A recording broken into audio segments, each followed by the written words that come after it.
Irish mythology has no creation myth, which explains how things came into being. The world, or more specifically Ireland, was always there. The mythology states that before the Celts there were 5 waves of invaders. Each had a profound effect on the land.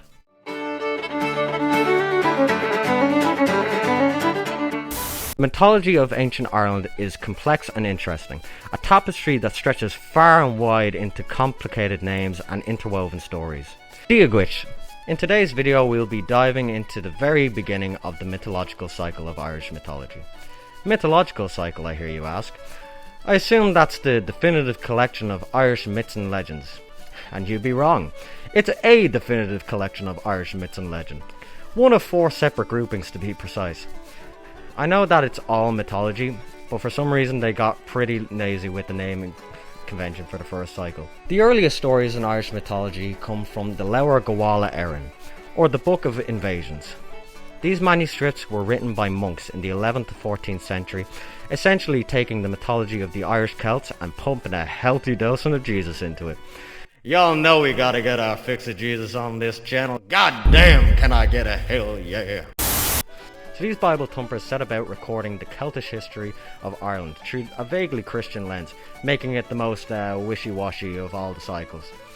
However, it still does supply a cohesive enough narrative of the earliest myths we have on record. So without further ado, let's get into the Leabhair Gabhála. The Book of Invasions covers the first 5 groups that tried to settle Ireland before our Irish ancestors came and played for keeps. In this video we're going to cover the first 3 because not only are they way shorter than the last 2, but they also share a lot in common. Instead of being named after a race, these groups are so small that they're simply named after their leaders.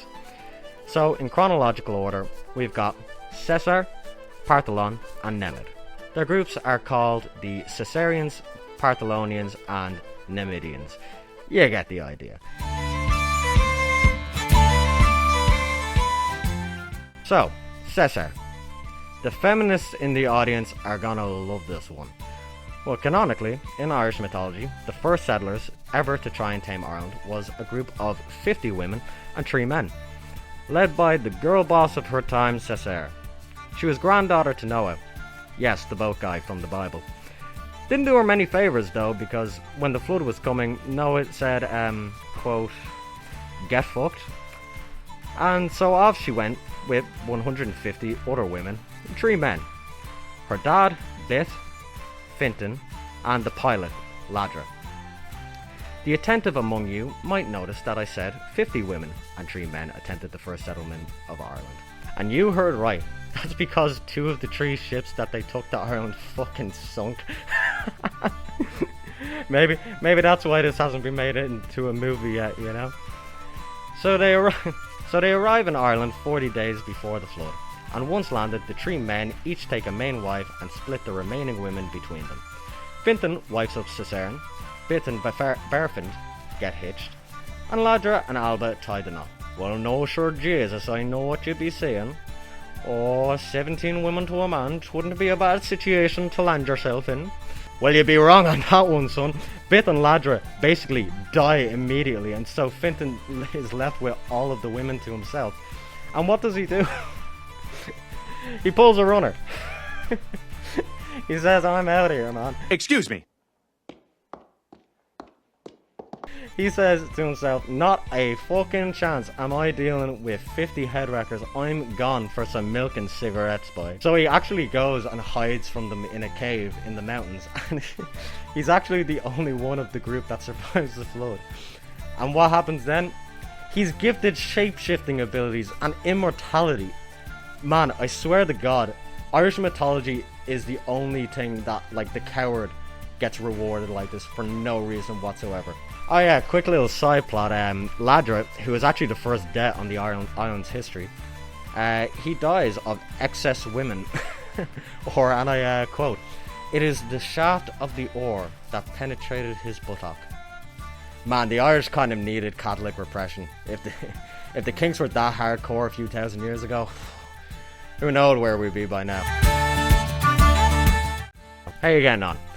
By this point in the video, I'd like to ask that if you like what you've seen so far, like, comment and subscribe to my channel, because it helps me in the algorithm.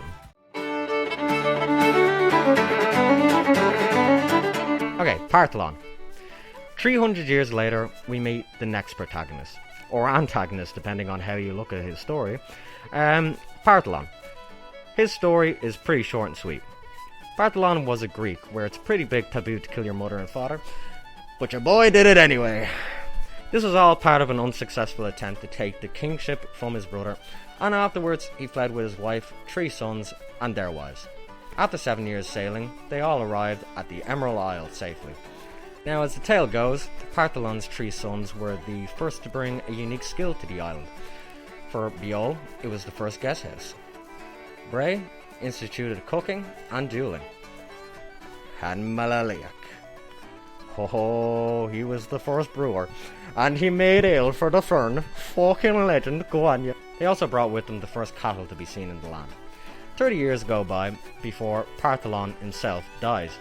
But his descendants continue to prosper for the next 500 years, numbering 9,000. I'm almost afraid to do the math on that one. Let me see. 6 people, at least 3 of them related, assuming a new generation every 30 years, which, let's be real, for ancient populations, sexual activity is ridiculously generous. That's 16 generations of inbreeding. Oh, Jesus. That's being conservative as well. And they were all wiped out by a single plague between 2 Mondays in May. Yeah, that absolutely checks out. So around 30 years after the humane gods took out the Partholonians, Nemed, who came from the Caspian Sea, had a fleet of around 34 ships. It is unsure whether they originally set out for Ireland, but in any case, in their journey, they came across a tower of gold in the sea.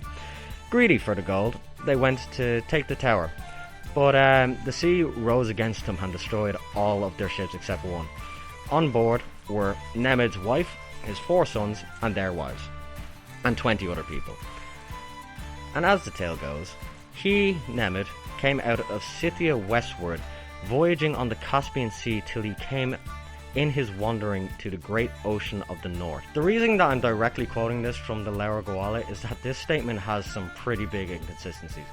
Like Cesair being 7 years journeying from Greece, which is closer, or the fact that there's no way to get from the Caspian Sea to the Northern Ocean without going through the Black Sea, then the Mediterranean, passing Greece, Italy, France, and Spain, and still being like, where the heck are we? Let me know in the comments if I'm missing something here, because I spent way more time researching this than I would like to admit, and didn't find much of a satisfactory answer. After a year and a half of wandering, they eventually came to Ireland. Now it's time to talk about the Fomorians, who we'll do a deep dive into at some point in the future, but for now it'll suffice to think of them as the big bad of the mythological cycle. A race of underworld demon giants who, at this point in time, were using Ireland as a sort of a base. After 3 great battles, Nemed defeats them, which is pretty impressive for a band of 30 survivors of the big angry tower in the sea. Anyway, after he builds himself 2 strong forts in South Armagh, one of which is dug in a day by 4 Fomorian brothers, and were the sons of a Fomor called, and I'm not making this up, Madan Fatneck. Oh god, that just tickles me, I don't know why. And by the way, if I'm reading this right, they were used as slaves and then killed by Nemed the next day. So yeah, Nemed's a bit of a prick, but Ireland the country disagrees, and during the time of Nemed, 4 lakes burst forward in sign of welcome. Éireann loves a bad boy, what can I say, man. Nemed dies soon after these battles from plague, however, along with 3,000 of his people. Did I say 30 people survived in that one ship? I meant 3,000. Yeah, I know how insane some of the inconsistencies are, but that's just how these texts be sometimes, man. The mythological cycle, like I said, is the most wishy-washy out of the bunch. I'd love to open the comment section to these inconsistencies though, and ask what you think. I agonise over details in my scripts and often get nowhere after hours of research, so you would genuinely be doing me a favour. In any case, back to the story. The children of Nemed now remain without their child of a dad to help defend themselves. And when the Fomorians return, rightly pissed off from their collective whooping, the death of their 2 kings, and sons of theirs being forced to build a fortress before being slaughtered, to name but a few things, they impose heavy taxes on the survivors. 2/3 of their corn, milk, and children to be precise, which makes it fairly understandable that after a while they stage a revolt. They put up a good fight, but were overpowered by the Fomorians, and only one ship managed to escape from Ireland with a crew of 30 warriors. I know it doesn't make sense number-wise, this is just what happens in the story, don't shoot the messenger. So among these are 3 of Nemed's grandsons, who fathered 3 different races. So far, all of these stories have been fairly separate and clean cut, so pay attention because this is the first instance of one part of Irish mythology flowing into the next. So, we've got Semyon, Beathach, and Fergus Leabhair. Semyon heads to Greece, where his progeny later become the race known as the Firbolg. Beathach fathers the race that become the Tuatha De Danann, and in this order these 2 groups become the next to invade Ireland. Not just as small groups led by some nutjobs, but as fully fledged races. Those, however, will have to wait for another video. Another time and another place. Oh, the 3rd brother? Yeah, we don't really talk about Fergus Leabhair anymore. He's not really invited to Christmas dinner. He kinda went to Britain and fathered a race that would later be known as the Britannic people.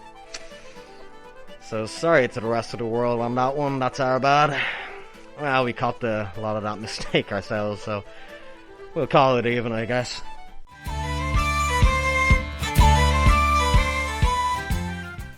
Thank you to anyone who stuck through to the end of this video. This was quite a first video to tackle, so I do appreciate you sticking around. I'll be posting on here about once a week and shorts sprinkled in here and there, you know yourself. If you're interested, give the bell a ring if you can, subscribe, and I'll see you in the next one.